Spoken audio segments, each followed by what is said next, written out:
This spring, I experienced one of the most awe-inspiring moments of my life. On a hike in Mexico's Yucatan jungle, I descended a wooden staircase into a cenote, a shimmering emerald pool hidden in a limestone sinkhole. Sunlight danced across the water, the air cooled. I felt an instant connection to the earth through water. Climbing into the cenote, I entered the aquifer below, an ancient reservoir carved by time and water. I understood why the Maya saw these caves as sacred portals. Right here in Utah lie other ancient aquifers. Ours may not sparkle in sunbeams or inspire mythology like cenotes, but they're just as vital to life. Groundwater makes up 97% of the world's usable fresh water. Globally, there's 60 times more groundwater than there are lakes and rivers, enough to submerge every continent under 10 feet of water. We tap it through wells for agriculture, landscaping, drinking water, and industry. In the US, we pump enough groundwater to fill nearly 125,000 Olympic swimming pools every day. But not all groundwater is equal. Aquifers vary by region. Some recharge with every storm. Others hold water that's thousands of years old.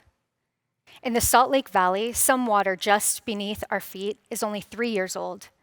Near Utah's western desert, aquifer water could be 8,000 years old. Young or old, none of it is immune to overuse. Today, more than 80% of Utah's monitored aquifers are in decline.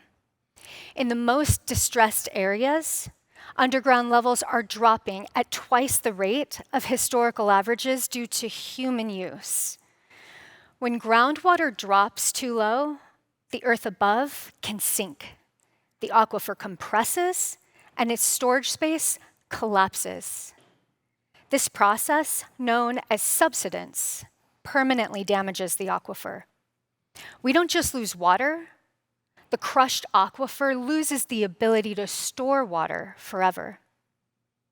In California's Central Valley, some areas have dropped nearly 30 feet in the last century due to excessive pumping, but only a handful of aquifers are closely monitored.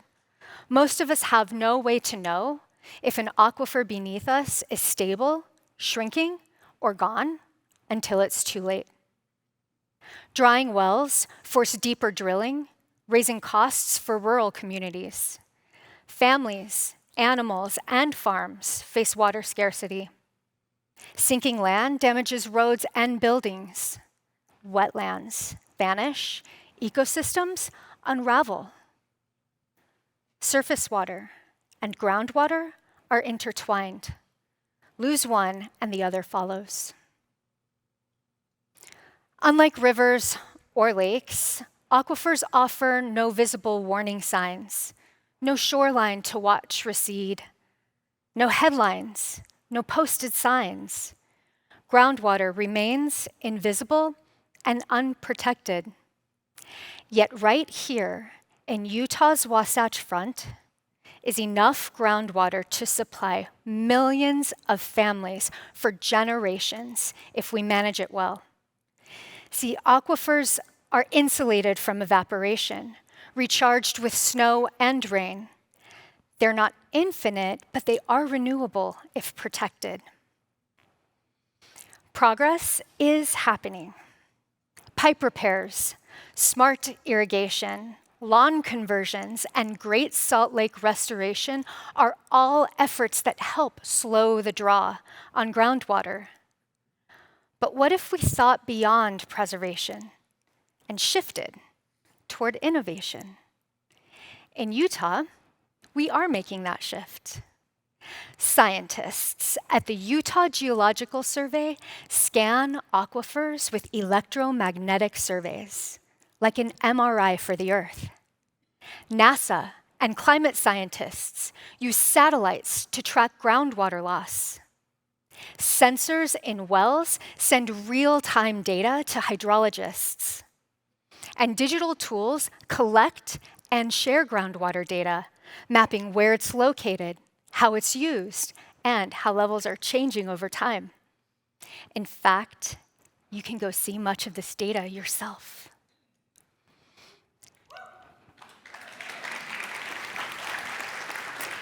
The science is solid, but the tools are expensive.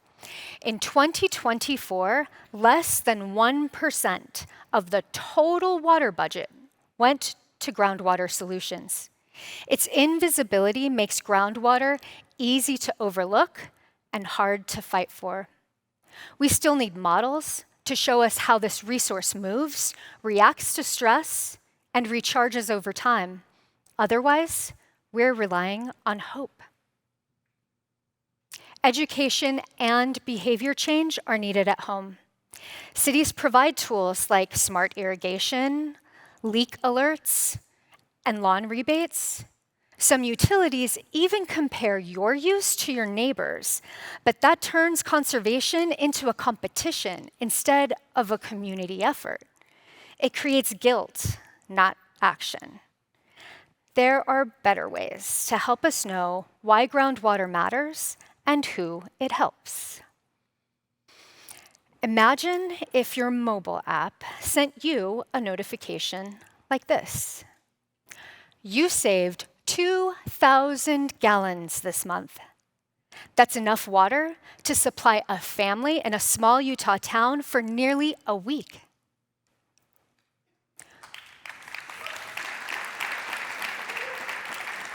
What if the groundwater supplying the homes in your zip code were visualized as a lake? You could see it rising or declining based on neighborhood usage. What kinds of conversations would this spark with those in your community? What if you received communication about your water usage in a fun, easy to understand, attractive design? Would you share it?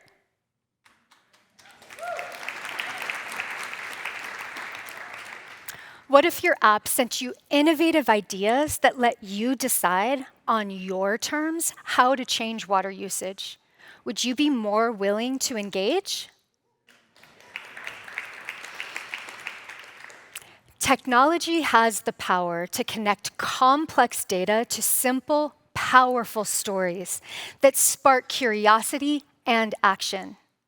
We can educate and influence communities, not just to conserve, but to care for each other through shared purpose, because we are all in this together.